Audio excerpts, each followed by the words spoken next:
அலைஹிஸ்ஸலாம் அவர்கள் தன்னுடைய பிள்ளை எப்படி வார்த்தை எடுக்கிறாங்க பாருங்க. நீ நன்மையை ஏவ வேண்டும், தீமையை தடுக்க வேண்டும். இந்த பணியை தான் ஜமாத்துல செய்றோம். 6 வயசு 7 வயசு வரைக்கும் ஜமாத்துல மார்சாக்கு வருவாங்க. அவன் கொஞ்சம் வளர்ந்துகிட்டு வந்தா படிப்புலாம் கெட்டு போயிருண்டா. அந்த பக்கம் போயிராத, நீ ஆர்ப்பாட்டத்துக்கு போயிராத, பிரச்சாரத்துக்கு போயிராத, நீ படிக்க போவேனான்னு யாரும் சொல்லலங்க. நன்மை ஏவி தீமையை தடுக்கக்கூடிய காரியத்தை ஒரு பையன் செய்வான் என்று சொன்னால் அவன் பாவத்தில் இருந்து காக்கப்படுகின்றான். எவனாவது அடிச்சு ரத்த கலரியா வீட்டுக்கு வரான். அடிச்சா நான் அடிச்சேன், நானா வம்புக்கு போக மாட்டேன், வந்த வம்ப நான் விட மாட்டேன், டயலாக் பேசுறான். அததான் கெத்துன்னு நினைக்கிறான். இதுதான் இன்றைய இளைஞர்களுடைய நிலைமை. அதை வீரம் நினைக்கிறான். ஆனால் லுக்மான் அலைஹிஸ்ஸலாம் அவர்கள் தன்னுடைய மகனுக்கு சொல்லி தருகின்றார்கள், மகனே வீரம்னா என்ன தெரியுமா? உனக்கு ஏற்படக்கூடிய சிரமங்களை நீ பொறுத்துக்கொள். உனக்கு வாகனம் தேவைப்படலாம், செல்போன் தேவைப்படலாம், அத்தாவுக்கு வாங்கி கொடுக்க முடியாத சூழல் இருக்கலாம், சிரமங்கள் கஷ்டங்கள் சோதனைகள் உனக்கு வரலாம் வாழ்விலே. அதை நீ சகித்துக் கொள்ள வேண்டும், பொறுத்துக் கொள்ள வேண்டும். அப்படி நீ பொறுத்துக் கொள்வாய் என்று சொன்னால் நீதான் வீரன். அளவற்ற அருளாளனும் நிகரற்ற பேரன்புடையனுமாகிய அந்த ஒரே இறைவனாகிய உண்மை இறைவன் அல்லாஹுவை போற்றி புகழ்ந்தவனாக என்னுடைய உரையை ஆரம்பம் செய்கின்றேன். தமிழ்நாடு தௌஹீத் ஜமாத் கடலூர் மாவட்டம் நடத்தக்கூடிய சமூக விழிப்புணர்வு மாநாட்டில் இஸ்லாம் கூறும் இளமை பருவம் என்கின்ற தலைப்பு எனக்கு வழங்கப்பட்டிருக்கின்றது. இஸ்லாமிய மார்க்கத்தை பொறுத்தவரையிலும் ஒரு மனிதன் இந்த உலகத்தில் பிறந்ததிலே இருந்து அவன் மரணித்த பின்னால் கொண்டு போய் அடக்கம் செய்கின்ற வரையில அவன் வாழ்க்கையினுடைய அனைத்து பருவத்திலும் அனைத்து கட்டங்களுக்கும் வழிகாட்டக்கூடிய ஒரு ஒப்பற்ற மார்க்கமாக இஸ்லாமிய மார்க்கம் இருந்து கொண்டிருக்கின்றது. அதிலே குறிப்பாக இஸ்லாமிய மார்க்கம் இளமை பருவத்தில் இருக்கக்கூடிய இளைஞர்களுக்கு என்ன உபதேசத்தை சொல்லுகின்றது என்பதை உள்ளடக்கித்தான் இந்த உரையை நாம கட்டமைத்து இருக்கின்றோம். இஸ்லாமிய மார்க்கம் இளைஞர்களுக்கு என்ன சொல்லுகின்றது என்பதை பார்ப்பதற்கு முன்னால் இன்றைய இளைய சமுதாயத்தினுடைய நிலை எவ்வாறு இருக்கின்றது என்பதை நாம் பார்த்தோம் என்று சொன்னால், நீங்க ஒரு இளைஞரை பார்த்து என்னப்பா எப்படி இருக்க என்று நாம் கேட்டோம் என்று சொன்னால் பெரும்பாலான இளைஞர்களுடைய பதில் என்னவாக இருக்கின்றது என்று சொன்னால், பாய் ஒரு காலகட்டத்தில் சின்ன வயசுல ரொம்ப சந்தோஷமா சுத்தி திரிஞ்சோம் பாய், இன்னைக்கு பயங்கர டென்ஷனா இருக்குது, பெரிய மன உளைச்சல நாங்கள் இருந்து கொண்டிருக்கின்றோம் என்று இளைஞர்கள் புலம்புவதை நாம் பார்க்கின்றோம். என்னப்பா உன்னால தானப்பா அடுத்தவனுக்கு பிரச்சனை, நீ ஏன்பா புலம்புற என்று நான் கேட்டோம் என்று சொன்னால், இல்லை பாய் வீட்டில் டார்ச்சர் தாங்க முடியல, ஒரே படி படி படி படி என்று பொழுது அடங்கி பொழுது போனால் படிச்சியா படிச்சியா படிச்சியா என்று என்னுடைய பெற்றோர்கள் என்னை டார்ச்சர் பண்றாங்க, நான் எதை விரும்பி கேட்கின்றேனோ நான் விரும்பக்கூடிய பொருட்களை என்னுடைய பெற்றோர்கள் எனக்கு வாங்கி தருவது கிடையாது. எனக்கு கீழே இருக்கக்கூடிய சின்ன சின்ன பசங்கள்லாம் செல்போனை வச்சுக்கிட்டு சுத்துறாங்க பாய், நான் 4 வருஷமா செல்போன் கேட்கிறேன், எனக்கு வாங்கி தரவே இல்லை. செல்போன் இல்லாம இந்த உலகத்துல வாழ முடியுமா என்று கண்ணீர் விடுகின்றான், கதறுகின்றான். 4 வருஷம் கழிச்சு செல்போன் வாங்கி கொடுத்தாங்க பாய், ஆனா அதுல பப்ஜி விளையாடக்கூடாதுன்னு சொல்றாங்க. கிரவுண்டுக்கு போய் கிரிக்கெட் விளையாட போலான்னு பார்த்தாக்கா பசங்களோட ஊர் சுத்தக்கூடாதுன்னு சொல்றாங்க. நான் வீட்டிலேயே எப்படி போய் முடங்கி கிடக்க முடியும்? இந்த வயசு தானே விளையாடக்கூடிய வயசாக இருக்குது. வீட்டில் போன்லயும் விளையாடக்கூடாது, வெளியில போய் நண்பர்களோடு விளையாடக்கூடாது என்று சொன்னால் வீட்டிலே உட்கார்ந்தா எனக்கு பைத்தியம் பிடிக்காதா என்று அவனுடைய மனக்குறைகளை அவன் ஏங்கி தவிக்கக்கூடிய காட்சியை நாம பார்க்கிறோம். இன்னைக்கு வாகனம் என்கின்ற ஒன்று அத்தியாவசியமான ஒன்றாக ஆயிடுச்சு பாய். ஒரு வண்டி இருந்தாதான், என் நண்பர்கள் எல்லாருமே வண்டி வச்சிருக்காங்க. என் வீட்டில் எங்க அம்மாட்ட வண்டி கேட்டா பெரிய பஞ்சப்பாட்டு பாடிக்கிட்டே இருக்காங்க, இதுக்கு காசு இல்லை அதுக்கு காசு இல்லை, உங்க அத்தா இந்த கஷ்டப்படுறாரு அந்த கஷ்டப்படுறாரு. நான் பிறந்ததுலேருந்து இதே தான் பாய் என் காதில் கேட்டுக்கிட்டே இருக்கிறேன். ஒரு வண்டி வாங்கி கொடுத்தா என்ன பாய், ஜாலியா அந்த வண்டியை எடுத்துக்கிட்டு வேகமா ஹைவேஸ்ல போகும்போது மனசு எவ்வளவு சந்தோஷமா இருக்கும் தெரியுமா? சிறகடிச்சு பறக்கிற மாதிரி ஒரு ஃபீலிங் வரும் பாய். நான் அங்கேயும் இங்குமாக பிச்சை எடுத்துக்கொண்டு என் நண்பர்கள்ட்ட கடன் வாங்கி கொண்டு வண்டியை ஓட்டிட்டு இருக்கிறேன். எங்க அத்தா மாட்ட பல ஆண்டுகளாக கேட்கிறேன், எனக்கு வண்டி வாங்கி தர மாட்டாங்க. என் மேல கொஞ்சம் கூட எங்க அத்தா அம்மாவுக்கு பாசங்கிறதே கிடையாது பாய். இவர்களை விட கஷ்டப்படக்கூடியவர்கள் எல்லாம் லோன்ல போட்டு இஎம்ஐ கட்டி வாயை கட்டி வயிற்ற கட்டி வண்டி வாங்கி தந்திருக்காங்க என் ஃப்ரெண்டு வீட்டில். ஆனா எங்க அம்மா எனக்கு வண்டி வாங்கி தரவே மாட்டேங்குது. கல்லஞ்சக்காரியாக என் அம்மா இருக்கிறத நான் பார்க்கிறேன். எப்ப பார்த்தாலும் ஒரு ராணுவ அதிகாரி மாதிரியும், எங்க அப்பா ஒரு கலெக்டர் மாதிரியும், எங்க அம்மா ஒரு குமாஸ்தா மாதிரியும் நான் வீட்டுக்குள்ள நுழைஞ்சேன்னு சொன்னா ஒரே கேள்வி, இதையும் பண்ண அதையும் பண்ண, எங்க போன, எங்க இருக்க, எப்ப வருவ, யாரு கூட இருக்க, ஒரு கேள்விக்கு பதில் சொல்லி முடிக்கிறதுக்குள்ளே 9 கேள்வி கேட்டுறாங்க பாய். என் ஃப்ரெண்டுங்களாம் என்னை பார்த்து, ஏண்டா நீ என்னடா ஸ்கூல் படிக்கிற பையனாடா, நீ வளர்ந்து காலேஜுக்கே வந்துட்டு ஒரு பிஸ்கட் பாக்கெட் உங்க அம்மாவை கொடுத்து விட சொல்றா அப்படின்னு எனக்கு கிண்டல் பண்றாங்க பாய். சின்ன குழந்தைய ஃபாலோ பண்ண மாதிரி நொய்யு நொய்யு நொய்யு நொய்யுன்னு. ஏன்டா இந்த போனை வாங்கி கொடுத்தாங்க, வாங்கி கொடுத்ததே 4 வருஷம் கழிச்சு. அந்த போனை பார்த்தா பொழுதோடு எங்க அம்மா நொய்யு நொய்யுன்னு, திடீர்னு பார்த்தா பால் வாங்கிட்டு வாங்கணும், சக்கரை வாங்கிட்டு வாங்கணும், நான் எங்க ஃப்ரெண்டுங்களோட இருப்பேன், டீ தூள் வாங்கிட்டு வாடா என்று போனை போட்டு எங்க அம்மா கத்தும். ஒரு நிம்மதிங்கிறதே இந்த வீட்டில் எனக்கு இல்லாம போயிடுச்சு பாய் என்று அவங்க புலம்புறோம். எப்போ பார்த்தாலும் சந்தேகப்படுறாங்க பாய். டேய் யார் கூட பேசுன, மிஸ்டு கால் எடுத்து பார்க்குறாங்க. ஏமா ஃப்ரெண்டு தாமா பேசுனா என்று சொன்னா, டேய் பொம்பளை ஃப்ரெண்டா ஆம்பளை ஃப்ரெண்டா? வீட்லயே சந்தேகப்பட்டாங்கனாக்கா நான் எங்க பாய் போவேன், நான் ரொம்ப நல்லவன் பாய். நீ நல்லவனா கேட்டவனான்னு பின்னாடி தான் தெரியும், நீ யாரை சொல்லிக்கிற என்று அவன் புலம்பக்கூடிய நிலையை நாம பார்க்கிறோம் பாய். சோறு போட்டு வைக்கிறாங்க பாய், ஒரு தோசை ஊற்றி வைக்கிறாங்க. ஒரு தோசை எக்ஸ்ட்ரா திண்டா என்ன பாய் தப்பு? எங்க அம்மா அங்கிருந்து கத்துது, டேய் தோசை செய்க்கோ, போதுடா எந்திரிடா. திண்டு திண்டு வீட்டை வந்து ஒண்ணுமில்லாம வலிச்சு போட்டுருவான். தண்டை கருமாதனம். வேலை வெட்டி ஒண்ணுமே செய்ய காணா, வீட்டு வேலை செய்ய காணா. அத்தா கூட கடையில போய் நிக்க சொன்ன, கடையில நிக்க காணா. நல்ல மார்க் வாங்க காணா. சோறு மட்டும் உனக்கு கேட்குதா என்று எங்க அம்மா சோறு திங்கிற நேரத்தில் வையுது பாய். அந்த நேரத்தில் என் மனசு எவ்வளவு கஷ்டப்படும் தெரியுமா? அப்படி இருந்தா கூட 2 தோசை எக்ஸ்ட்ரா திண்டு போயிடுறேன் பாய் என்று புலம்புறோம். அதே மாதிரி பார்த்தோம்னா தகப்பனை பார்த்தாக்கா பாய், எத்தனையோ மீட்டிங் போட்டு நீங்க ஆளுகின்ற பாஜகவை சங்கி வகைராக்களை நீங்க என்னதான் திட்டினாலும் சரி, எனக்கு அவங்க மேல வர கோபத்தை விட எங்க அப்பனை பார்த்தா எனக்கு வருது பாருங்க ஆத்திரம். மூஞ்சி எப்ப பார்த்தாலும் மிலிட்டரியில் இருக்க மாதிரியே ஊன்னு வச்சிருக்காரு பாய். என்ன பார்த்தாலே நான் என்ன பாய் பாவம் பண்ணேன்? ஒரு நாளையில என்கிட்ட சிரிச்சு சந்தோஷமாக வாடா மகனே என்று தோல்ல கை போட்டு எங்க அத்தா சிரிச்சு நான் அவர் பல்ல கூட பார்த்தது இல்லை பாய். பல்லு விளக்கும் போட பிரஷ வாயில வச்சு மூடிக்கிட்டே பல்ல விளக்கிட்டு போயிடாரு பாய். அவர் பல்ல கூட நான் பார்த்தது கிடையாது. சின்ன வயசுல என் மேல அவ்வளோ அன்பா இருந்தாங்க பாய். இப்ப இருக்க இருக்க எங்க அப்பாவே என்னை வந்து எதிரியாக பார்க்கின்ற நிலைமை ஆயிடுச்சு. அப்படியே அவங்க அம்மாட்ட தான் பேசுறாங்க, என்கிட்ட நேரடியாவே பேச மாட்டேங்கிறாரு பாய். எங்க அத்தா படிச்சானா, வந்தானா, போனானா என்று எங்க அம்மாட்ட விசாரிக்கிறாரு ஒழிய, மகனே சாப்பிட்டியா, என்னடா படிச்ச, எப்படி இருக்கிற, உனக்கு என்ன வேணும் என்று அன்பாக என்னுடைய தகப்பன் இடத்துல விசாரிக்கிறது கூட இல்லை பாய். எந்த நொண்டு நூடுல்ஸாக அவன் போற காட்சியை நாம பார்க்கிறோம். இதெல்லாம் பார்த்து பார்த்து பார்த்து ஒரு பக்கம் வெறுத்து போய் எனக்கு வீட்டுக்கு வரவே பிடிக்கல பாய். என் ஃப்ரெண்ட்ஸுங்களோட இருந்தா எனக்கு அப்படியே ஜாலியா இருக்கு பாய். அவன் எனக்கு எந்த மன கஷ்டத்தையும் கொடுக்கறதே இல்லை. நான் சிரிக்க சிரிக்க அவன் பேசிக்கிட்டே இருக்கான். அவன் பேச பேச எனக்கு சந்தோஷமா இருக்கு. மணிக்கணக்காக என் நண்பர்களோடு நான் சுத்தினா கூட எனக்கு டயர்டே ஆகிறது கிடையாது. அதனால என் வாழ்க்கையை நான் நண்பர்களோடு கழிச்சலான்னு பார்க்கிறேன் பாய். வீட்டுக்கு போறதே எனக்கு எரிச்சலுக்குரிய ஒன்றாக இருக்குது. சில நேரங்களில் வாழ்றதா வேணாமான்ற அளவுக்கு எனக்கு பெரிய கோபம் வந்துருக்கு பாய். டென்ஷனா இருக்கு பாய் எனக்கு என்று இளைஞர்கள் ஒரு பக்கம் புலம்பக்கூடிய காட்சியை நாம பார்க்கிறோம்.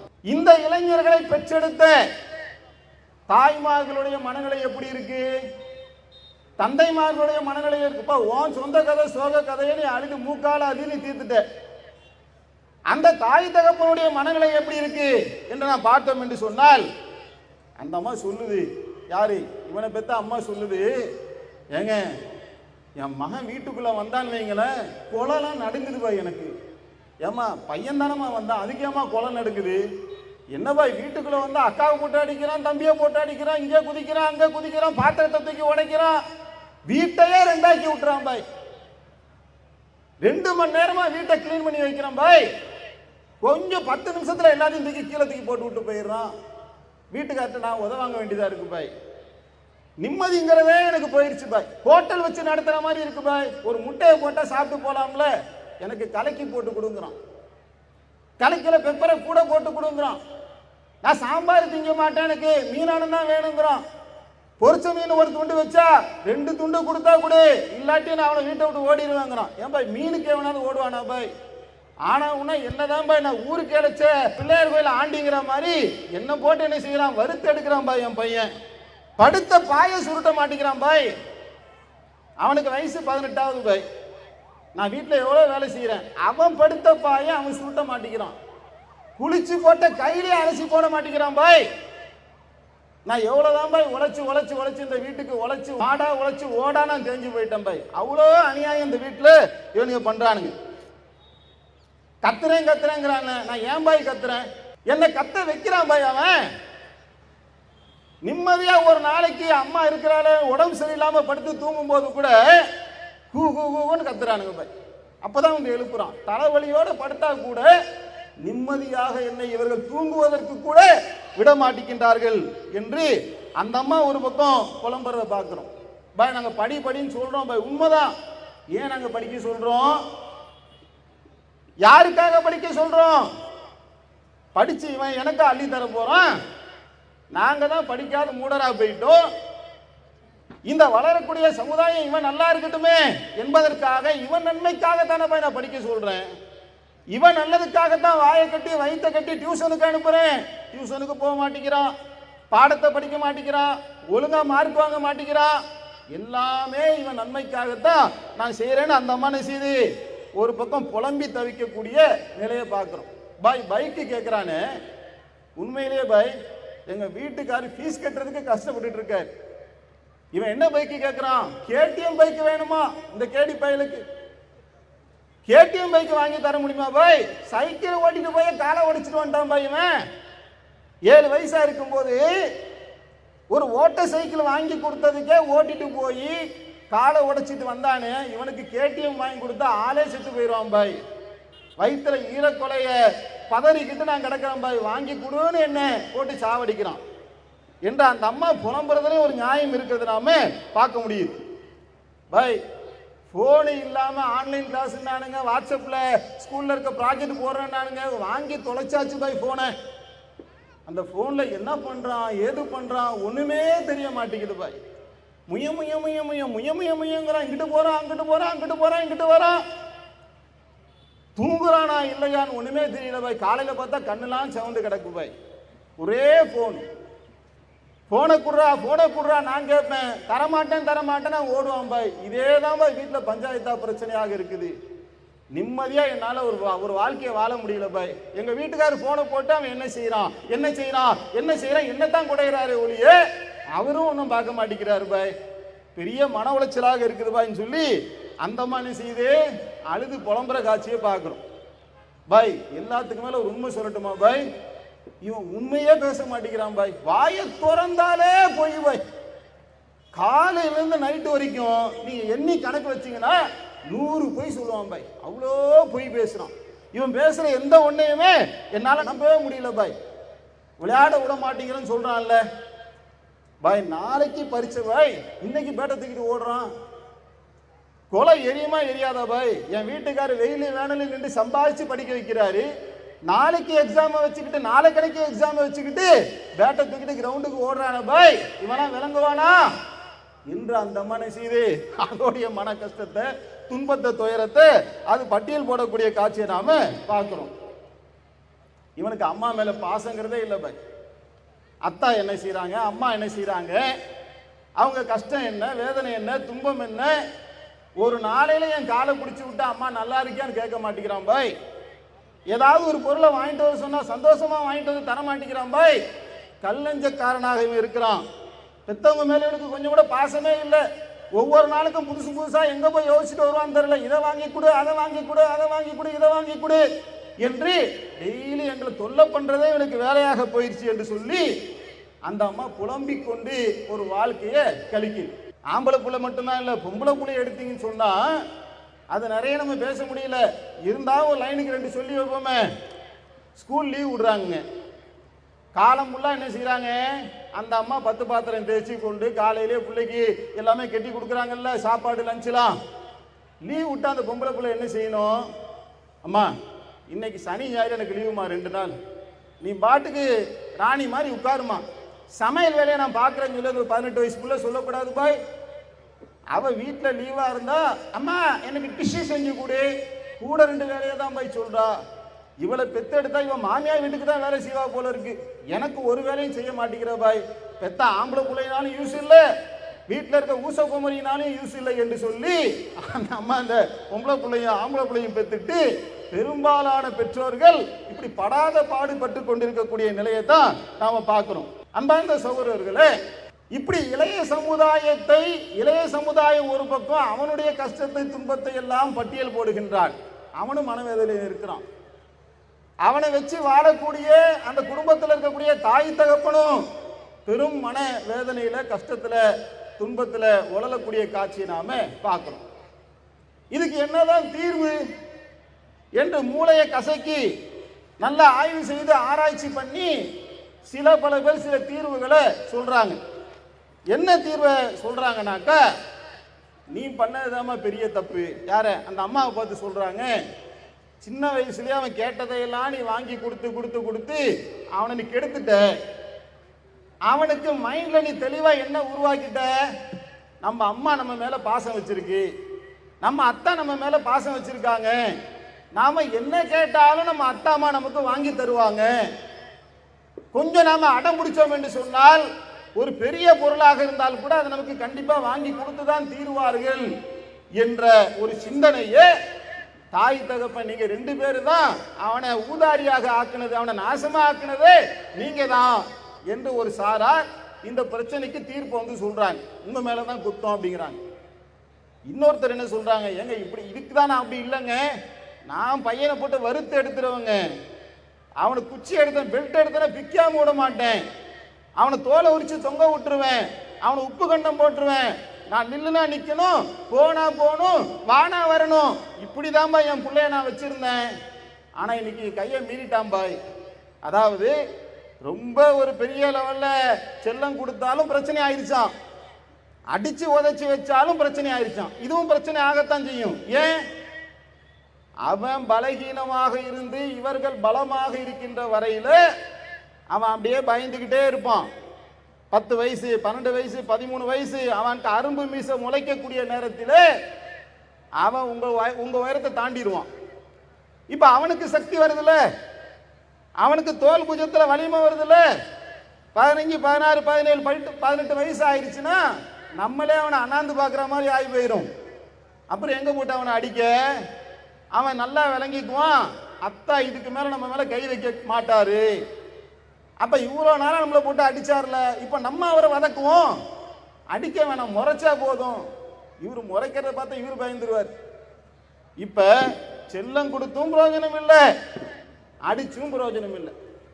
இதை 2 என்னடா செய்யறதுன்னு தெரியாம குழம்பி போய் தலையில கை வச்சுக்கிட்டு எவ்வளவோ பெற்றோர்கள் ஜாதி மதங்களை எல்லாம் கடந்து உலகம் முழுவதுமே இந்த பிரச்சனை இன்றைக்கு இருக்கின்றதா இல்லையா? இருக்கின்றது. இதுக்கு என்ன தீர்வு என்று சொன்னால், இஸ்லாம் மட்டும்தான் இந்த இளமை பருவத்தில் இருக்கக்கூடிய இந்த இளைஞர்களுக்கு ஏற்படக்கூடிய இந்த சிக்கலிலே இருந்து குடும்பத்துடைய இந்த சூழலுக்கு இஸ்லாமிய மார்க்கம் ஒரு அழகான வழிகாட்டுதலை நமக்கு தருகின்றது. அதை தெரிந்து கொள்வதுதான் இந்த தலைப்பினுடைய முக்கியமான நோக்கமாக இருக்கின்றது. அன்பார்ந்த சகோதரர்களே, லுக்குமான் என்று சொல்லக்கூடிய ஒரு நல்லடியார், அவர் தன்னுடைய மகனுக்கு செய்த உபதேசத்தை படைத்த ரப்பல் ஆலமீன் திருக்குர்ஆனிலே நமக்கு படம் பிடித்து காட்டுகின்றார். 31வது அத்தியாயத்துடைய 13வது வசனத்திலிருந்து ஆரம்பிச்சிங்கன்னு சொன்னா ஒரு 6-7 வசனங்கள் வரைக்கும் என்ன செய்யும், தொடர்ச்சியாக லுக்மான் அலைஹிஸ்ஸலாம் அவர்கள் தன்னுடைய மகனுக்கு செய்த உபதேசத்தை நீங்கள் திருக்குர்ஆனிலே பார்க்கலாம்.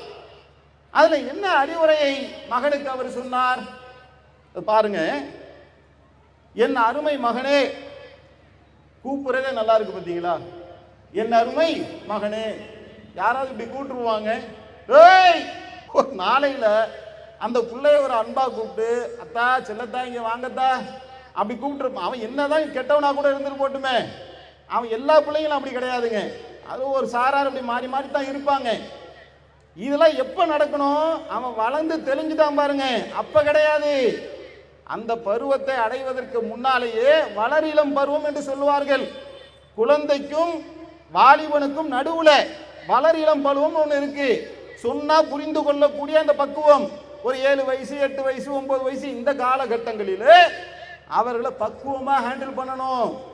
அப்ப லுக்மான் அலைஹிஸ்ஸலாம் அவர்கள் மகனை அழைத்து சொல்றாங்க, என் அருமை மகனே, நீ அல்லாஹ்வுக்கு இணை வைக்காதே. எங்க உண்மையிலேங்க நம்ம சமுதாயத்தில் நம்ம சமூகத்தில் அல்லாஹ்வை குறித்து ஒரு மகனுக்கு இவ்வளவு அழகா யாராவது உபதேசம் பண்ணியிருக்காங்களா? தன்னுடைய ஆசையை தான் புள்ள நிறைவேற்றணும்னு சொல்லுவான். டேய், நீ 100 மார்க் எடுக்கணும், அதான்டா அத்தாவுக்கு கெத்து அப்படிமா. நீ டாக்டர் ஆகணுமா, நீ இன்ஜினியர் ஆகணும்னு சொல்லுவான். நீ பெரிய கோடீஸ்வரன் ஆகணுமா, நீ கலெக்டர் ஆகணுமா, இதுக்காகத்தாண்டா அத்தா உன்னை கஷ்டப்பட்டு படிக்க வைக்கிறேன் என்றெல்லாம் பலவிதமான கதைகளை பேசுவான்.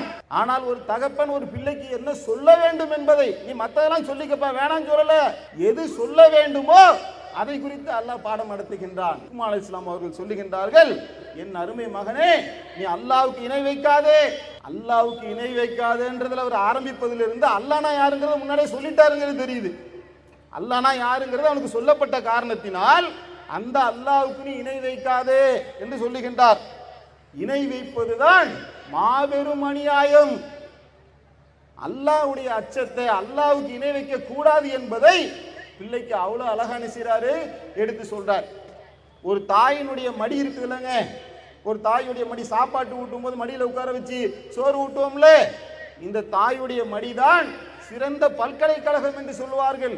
உலகத்தில் எவ்வளவோ ஆசிரியர்கள் வருவார்கள், எவ்வளவோ சிறந்த பாடங்களை தருவார்கள். ஆனால் பாசத்தோடு அன்போடு சாப்பாட்டை ஊட்டிக்கொண்டே குழந்தைகளுக்கு நல் போதனையை வழங்கக்கூடிய ஒரு வாய்ப்பு அந்த தாய்க்கு தான் இருக்கின்றது.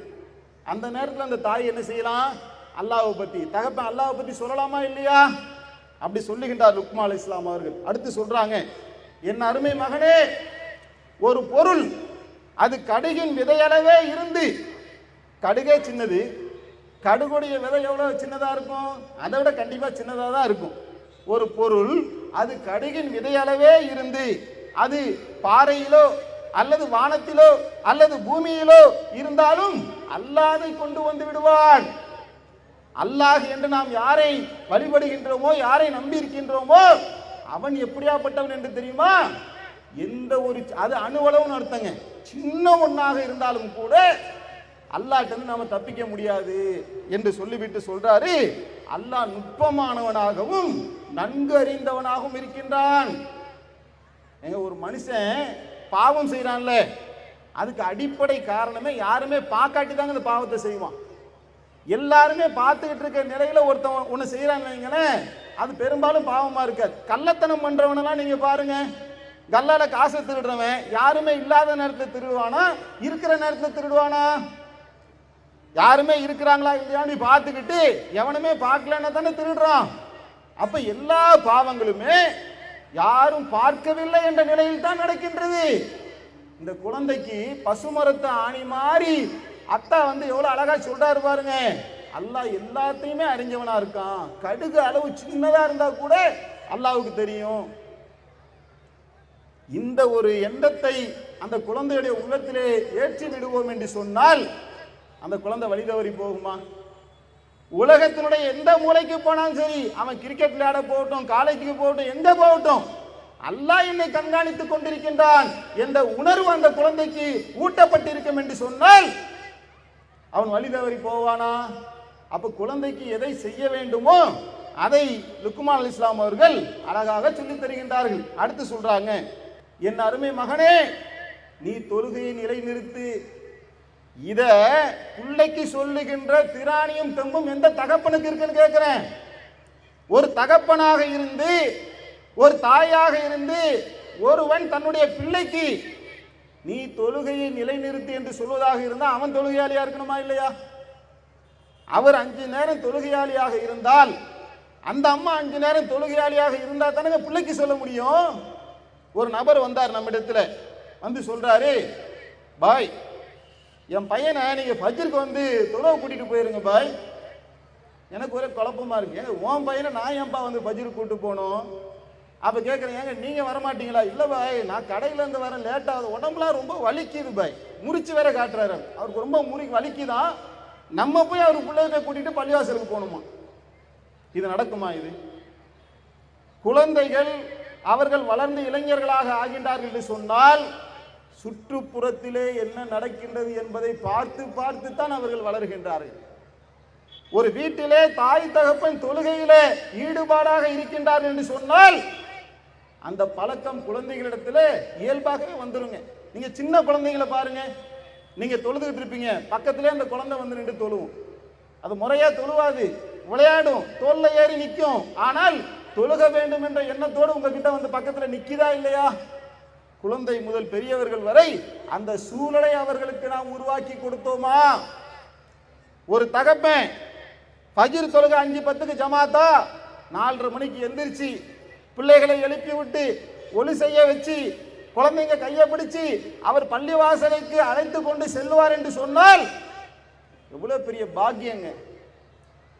5 நேரம் தொழக்கூடியவனாக ஒரு பிள்ளையை ஒரு தகப்பன் ஆக்குறானே, இதை விட வேற என்னங்க பெரிய சொத்து இருக்க முடியும்? சேர்த்து வைக்கக்கூடிய செல்வங்களிலே மிக பெருசு இல்லையா ஒரு குழந்தைக்கு ஒழுக்கத்தை கத்து தருது, அல்லாஹ்வுடைய அச்சத்தை கத்து தருவது? இன்றைக்கு இதுல யார் கவலைப்படுறாங்க? நீ நீட்டு படிக்க போனியா, ஜேஇ படிக்க போனியா, இன்ஜினியரிங் போனியா, டாக்டருக்கு படிக்க போனியா, கோச்சிங் சென்டர் போனியா, டிஎன்பிசி எழுதுனியா, சென்ட்ரல் கவர்மெண்ட் எக்ஸாம் எழுதுனியா, கேட்டுக்கு படிக்க போறியா? இதுக்கெல்லாம் ஆளா பிறக்கிறான் அப்பனும் அம்மாவும். காசு பணத்தை கொண்டு போய் கொட்டுறான். அல்லாஹ் அழைக்கின்றான், ஹய்யால ஸலா ஹய்யாலல் ஃபலா, தொழுகையின் பக்கம் வாருங்கள், வெற்றியின் பக்கம் வாருங்கள் என்று அல்லாஹ் அழைத்து கொண்டிருக்கின்றான். தாயின் தகப்பனும் படுத்து தூங்குறாங்க, பிள்ளை எப்படி தொழுவ போகும்? ஆனால் லுக்மான் அலைஹிஸ்ஸலாம் அவர்கள் தன்னுடைய மகனுக்கு சொல்லுகின்றார்கள். ஏனால் சொல்லுகின்ற தகுதி படைத்தவராக அவர் இருக்கின்றார். அவர் சொல்றாரு, என் அருமை மகனே தொழுகை நிலைநிறுத்தி. இன்னொரு அழகான உபதேசம் பாருங்க, சுப்ஹானல்லாஹ். தன்னுடைய இளமை பருவத்தில் இருக்கக்கூடிய அந்த மகனுக்கு சொல்லுகின்றார், நீ நன்மையை ஏவ வேண்டும், தீமையை தடுக்க வேண்டும். இந்த பணியை தான் ஜமாத்துல செய்யறோம். 6 வயசு 7 வயசு வரைக்கும் ஜமாத்துல மர்சாக்கு வருவாங்க. அவன் கொஞ்சம் வளர்ந்துகிட்டு வந்தா, ஏய் படிப்புலாம் கெட்டு போயிருண்டா, அவன் நஜாத்துக்காரன் அங்க மெகா போன பிடிச்சிட்டு அங்கிட்டு சுத்திட்டு கிடப்பான், வேலை வெட்டி இல்லாதவனுங்க. அந்த பக்கம் போயிடாத, நீ ஆர்ப்பாட்டத்துக்கு போயிடாத, போராட்டத்துக்கு போயிடாத, பிரச்சாரத்துக்கு போயிடாத, நீ படிக்க போ. படிக்க போவேனான்னு யாரும் சொல்லலைங்க. நன்மை ஏவி தீமை தடுக்கக்கூடிய காரியத்தை ஒரு பையன் செய்வான் என்று சொன்னால், ஒரு இளைஞன் செய்வான் என்று சொன்னால், ஒரு இளைஞன் செய்வார்கள் என்று சொன்னால் அவன் பாவத்திலிருந்து காக்கப்படுகின்றான். அது எவ்வளவு இளமை பருவத்திலேயே லுக்மான் அலைஹிஸ்ஸலாம் அவர்கள் தன்னுடைய பிள்ளை எப்படி வார்த்தெடுக்கிறாங்க பாருங்க. இதை சொல்லுகின்றார்கள். மேலும் சொல்றாங்க, உனக்கு ஏற்படக்கூடிய கஷ்டங்களை நீ பொறுத்துக்கொள், இதுதான் வீரமுள்ள செயல். அவன் எதை வீரமுள்ள செயல் நினைக்கிறான் தெரியுமா? இளைஞன் எவனாவது அடிச்சா அடிச்சு ரத்த கலரியா வீட்டுக்கு வரான். ஏன் அடிச்சேன்? அடிச்சா நான் அடிச்சேன், நானா வம்புக்கு போக மாட்டேன், வந்த வம்ப நான் விட மாட்டேன் என்று டைலாக் பேசுறான். நான் ஒரு அடி அடிச்சா 100 அடி அடிச்சா மாதிரி என்று வீராவேசம் பேசுறான். அதை தான் கெத்துன்னு நினைக்கிறான், அதுதான் மாசுங்கிறான், அதை தான் பெருமையா பேசுறான். இதுதான் இன்றைய இளைஞர்களுடைய நிலைமை. அதை வீரன் நினைக்கிறான். ஆனால் லுக்மான் அலைஹிஸ்ஸலாம் அவர்கள் தன்னுடைய இளைய மகனுக்கு சொல்லி தருகின்றார்கள், மகனே வீரம்னா என்ன தெரியுமா? ஆஹா, கேட்கவே அவ்வளவு ஒரு ஆனந்தமா இருக்குங்க. மகனே, உனக்கு ஏற்படக்கூடிய சிரமங்களை நீ பொறுத்துக்கொள். உனக்கு வாகனம் தேவைப்படலாம், செல்போன் தேவைப்படலாம், பல விஷயங்கள் தேவையாக இருக்கலாம், அத்தாவுக்கு வாங்கி கொடுக்க முடியாத சூழல் இருக்கலாம், அல்லாஹ்வுடைய புறத்திலிருந்து ஏராளமான சிரமங்கள், கஷ்டங்கள், சோதனைகள் உனக்கு வரலாம் வாழ்விலே. அதை நீ சகித்துக் கொள்ள வேண்டும், பொறுத்து கொள்ள வேண்டும். அப்படி நீ பொறுத்து கொள்வாய் என்று சொன்னால் நீதான் வீரன். அப்படியாப்பட்ட ஒரு மகனாக இருக்க வேண்டும் என்று சொல்லி தன்னுடைய மகனுக்கு அழகிய உபதேசத்தை லுக்மான் அலைஹிஸ்ஸலாம் அவர்கள் செய்தார்கள். இன்னும் சொன்னார்கள், முதல்ல இறைவனுக்கு செய்ய வேண்டிய கடமையை சொன்னாருங்க, அடுத்து மனிதனுக்கு செய்ய வேண்டிய கடமையை சொல்றாரு. ஸ்டெப் பை ஸ்டெப்பா எவ்வளவு அழகா சொல்லிக்கிட்டே வர்றாரு பாருங்க. இன்னும் சொல்லுகின்றார், மக்களை விட்டு உன் முகத்தை அகந்தையோடு திருப்பிக் கொள்ளாதே. மகனே, மக்கள்கிட்ட இன்னைக்கு இளைஞர்களை நீங்க பார்க்கலாம், கையில பைப்பை எடுத்துக்கிட்டு தண்ணி அடிச்சு கஞ்சா அடிச்சு ரோட்ல இருக்க வண்டியெல்லாம் அடிச்சு நொறுக்குறான், கலாட்டா பண்றான், கோஷ்டி கையில அருவாவும் கையுமாக எடுத்துக்கிட்டு ரயில்வே ஸ்டேஷன்லயும் பஸ் ஸ்டாண்ட்லயும் சுத்துறான், பொறுக்கித்தனம் பண்ணுகின்றான்.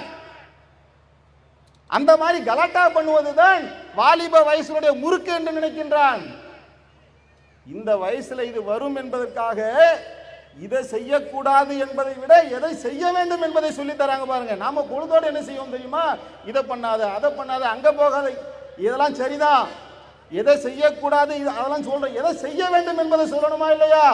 இவர் சொல்றாரு பாருங்க, மக்களை விட்டும் அகந்தையோடு உன்னுடைய முகத்தை திருப்பி கொள்ளாதே. அப்படின்னா என்ன அர்த்தம்? மக்களோடு மக்களாக நீ இருக்க வேண்டும்.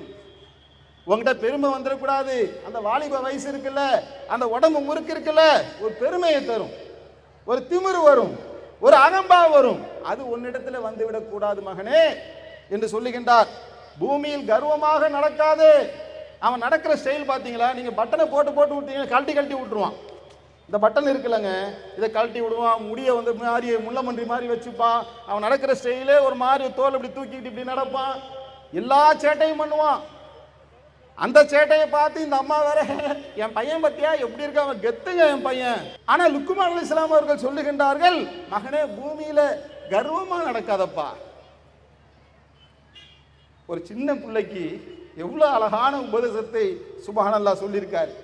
சொல்லிட்டு லுக்மான் அலைஹிஸ்ஸலாம் அவர்கள் சொல்றாங்க, அகந்தையும் கர்வம் கொண்ட எவரையும் அல்லாஹ் நேசிக்க மாட்டான். அல்லாஹ் பத்தி சொல்லி கொடுத்துட்டாரு. அந்த அல்லாஹ்வுடைய நேசம் யாருக்கு இருக்கு தெரியுமா?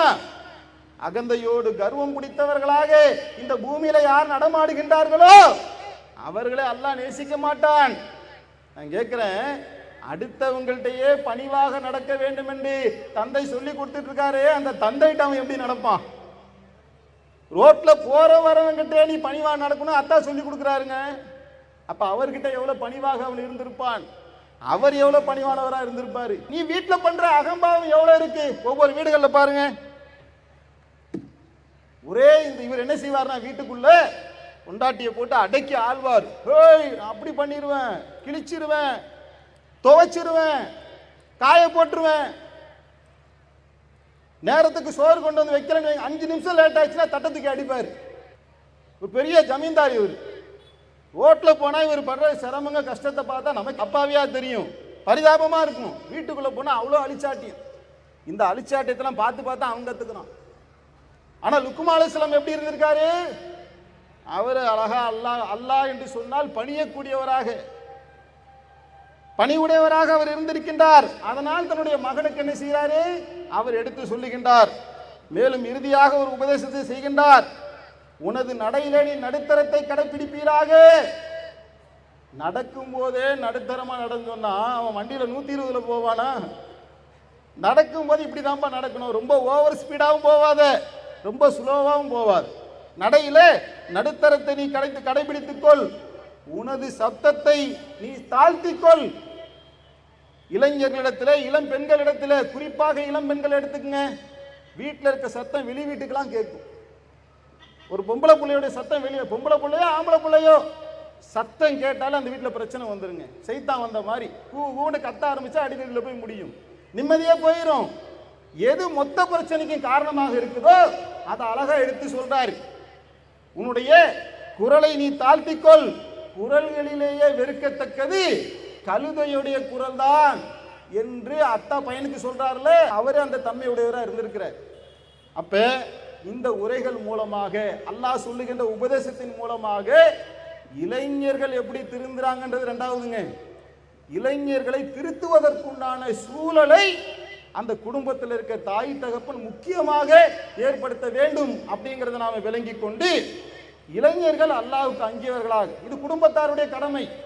அப்ப இளைஞர்களுக்கு எந்த பங்குமே இல்லையா? இளைஞர்களுக்கும் பங்கு இருக்கு.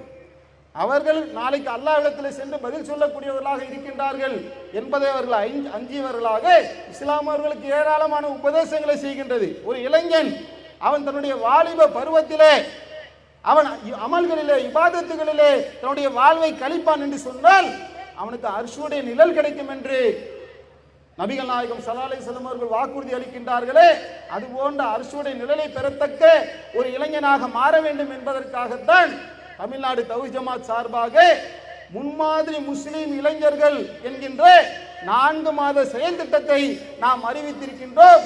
இந்த ஒரு வாய்ப்பை இந்த மாநாட்டுக்கு வந்திருக்கக்கூடிய சகோதர சகோதரியர்கள், பெற்றோர்கள், இளைஞர்கள் அனைவரும் முழுமையாக பயன்படுத்திக் கொண்டு நல்லதொரு இளைய சமுதாயத்தை உருவாக்குவோம். அதன் மூலமாக இந்த உலகத்திலும் மறு உலகத்திலும் வெற்றி பெறத்தக்க நன்மக்களாக அல்லாஹ் நம் அனைவரையும் ஆக்கி அருள் புரிவானாக என்று பிரார்த்தனை செய்தவனாக என்னுடைய உரையை நிறைவு செய்கின்றேன்.